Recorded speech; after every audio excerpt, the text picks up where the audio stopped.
Hi Greedy 3Ds, in this video I'll cover my top picks for the best resin 3D printers that I've used in 2025. There'll be 4 categories: a small, medium, the sort of 10-inch size printer, a large, and then finally what I think is the best business printer of 2025. Instead of reviewing every new release, I'll focus on my personal favourites in each category and tell you why I've chosen them. If you're interested in what my favourite printer's been this year, stay tuned.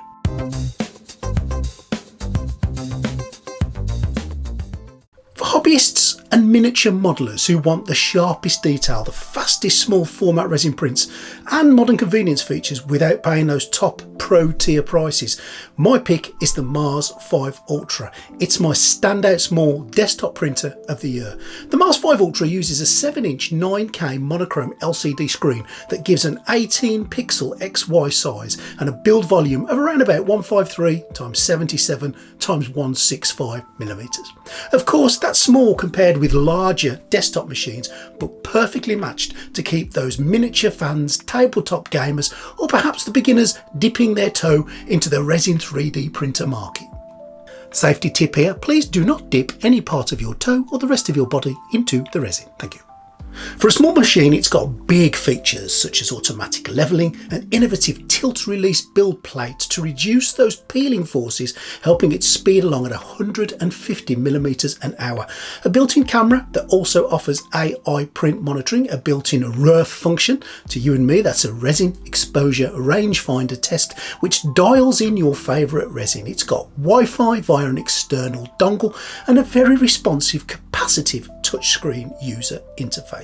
The 5 Ultra, with the small pixel resolution, serious speed, automation, monitoring features that used to be limited to much larger, more expensive machines, and you get the best balance of print quality, time to finish and ease of use in a small category resin 3D printer.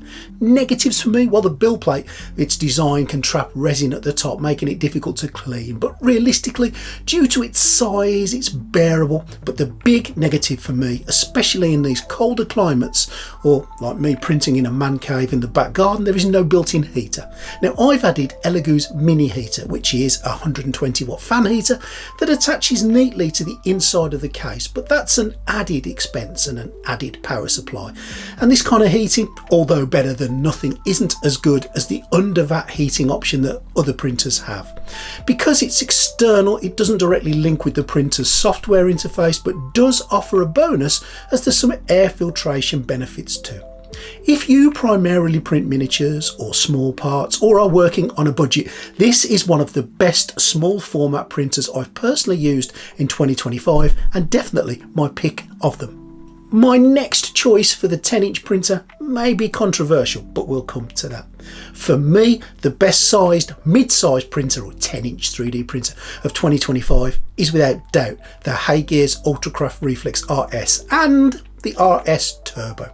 The Reflex RS Stroke Turbo, the latest incarnation of the RS line, gives a generation desktop resin build volume of roughly 222 x 122 x 228. Its 10.3 8K monochrome screen, which yields a native XY pixel size of just under 30 microns, balances fine detail with throughput.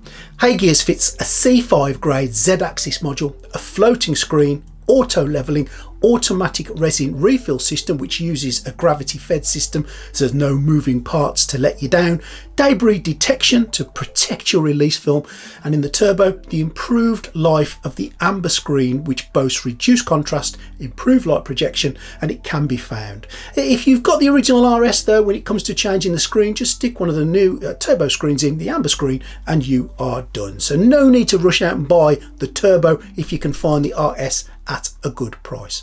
It's got a quick release stainless steel build plate, excellent build quality, and a great easy to follow user interface. The controversy, of course, the RAAYGSCQLM locked ecosystem. The Reflex RS and Turbo can physically cure most standard 405nm resins, but RAAYGSCQLM designed the printer and its blueprint slicer as a semi-closed ecosystem. So officially, only RAAYGSCQLM's own materials are supported, and the slicer provides preset exposure profiles exclusively for those resins. You cannot input your own exposure times or tune curing parameters in any way, unlike you can on other open profile printers.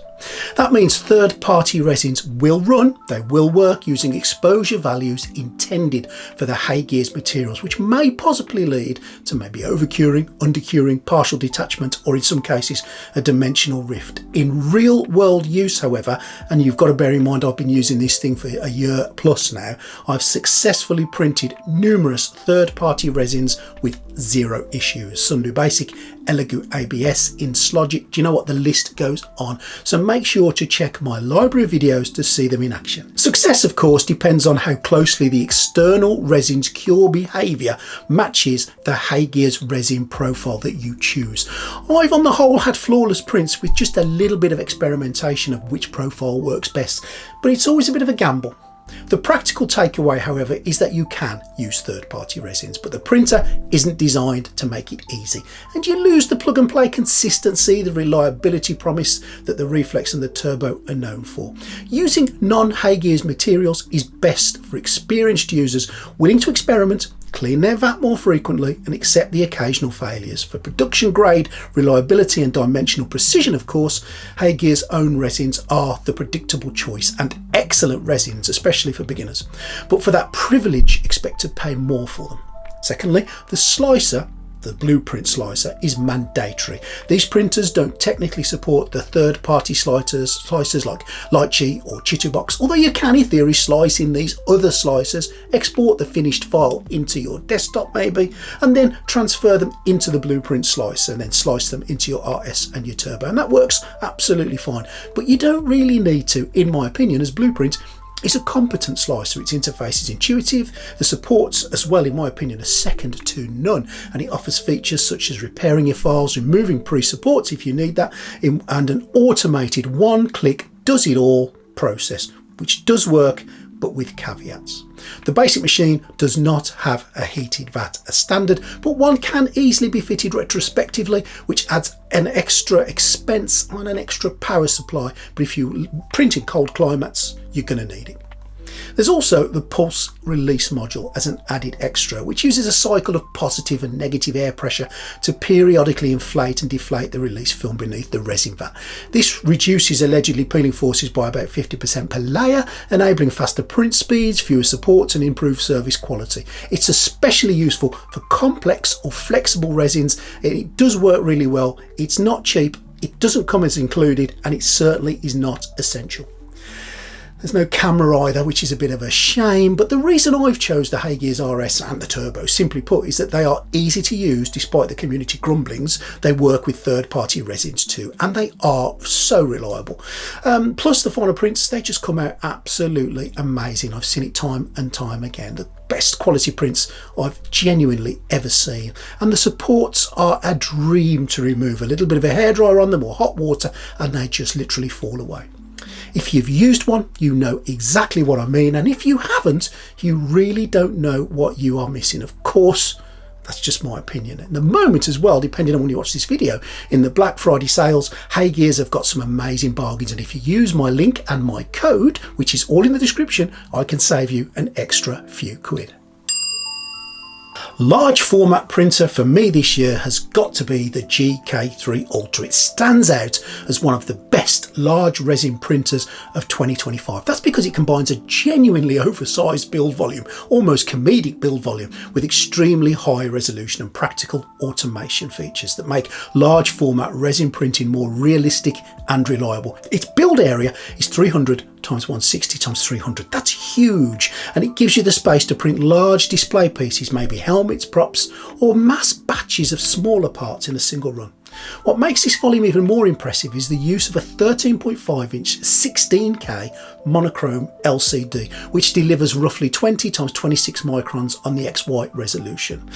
A combination that most competitors just can't match. The machine's core design supports this scale. It's heavy, it's 30 kilogram chassis, a stable linear motion system, and a quick release build platform and VAT system designed for regular production light use is easy to get in and out. It's a dream to use. Uniformation, to be fair, struggled early in the year, but has since got its act together, and I consider the GK3 Ultra the best large format resin 3D printer of 2025. Now it has got an auto resin feed system that can add material during long jobs.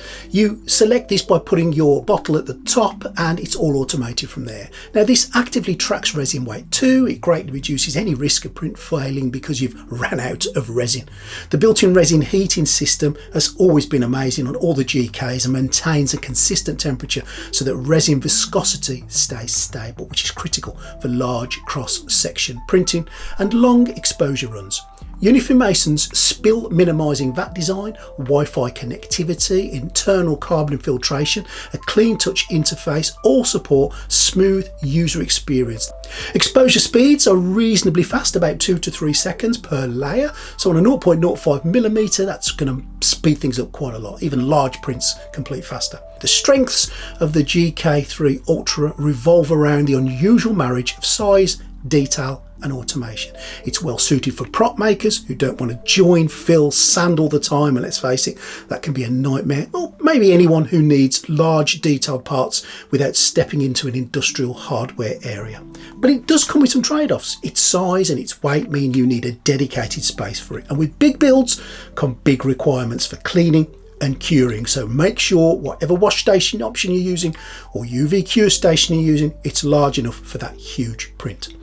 Gripes for me include the resin pump delivery system. It doesn't always work, sometimes it's unreliable, and maybe if the vat isn't pushed in right, the bottle's not firmly in, the lid isn't open, or the sensors that regulate the amount of resin in there are a little bit grubby. It just doesn't work. Also, the firmware updates are a little bit of a joke with the GK machines.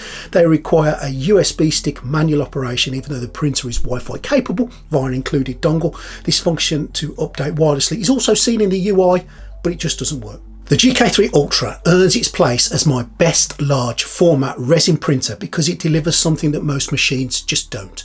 Reliable, high detail at genuinely large scales, backed by features that reduce operator workload instead of adding to it. It isn't the simplest or the cheapest option, but for users who need big, crisp, consistent resin output, it represents one of the strongest and most capable 3D printers that I have ever used. Now, when it comes to industrial 3D printers, for me, there is only one option. It's the Formlabs Form 4. The Form 4 really shines in industrial context because it brings together speed, precision and reliability in a way few resin printers can even match.